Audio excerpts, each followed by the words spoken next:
guys, welcome back to the channel Batang Pumupusan to. My name is Jun Maynay. Mag-reaction tayo tungkol sa mga nakakatakot na kilabot. Guys, kung bago ka na sa channel na ito, Batang Pumupusan to. Yan. Huwag ko kalimutan ang notification bell, mag-like, mag-comment. Reaction video, panoorin na natin to. Wala na intro. Sige na, panoorin na natin. Halo Sobat Misteri, tahukah kalian bahwa jin suka sekali dengan wanita yang berpakaian terbuka?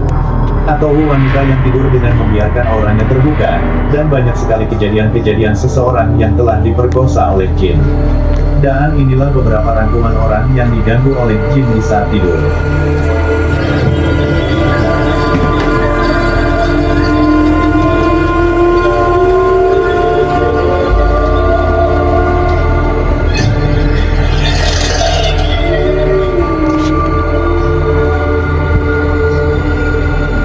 Video ini bisa kita lihat seorang wanita yang sedang tidur.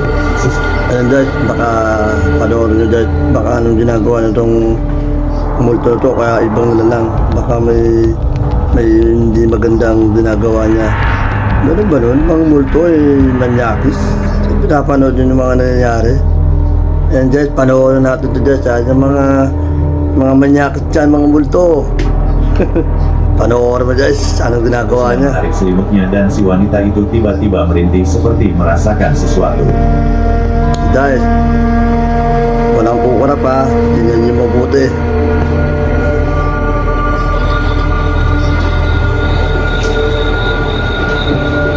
Bawal sa mga bata manood.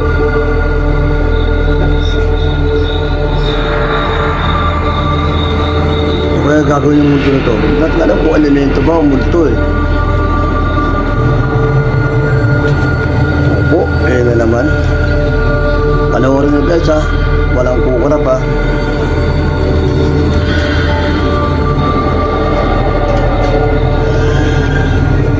Ano po anong gagawin sa kanya. Swerte naman ang multo nito o kaya elemento. Comment lang kayo guys ha. Ayun na, kasamantalayin niya yung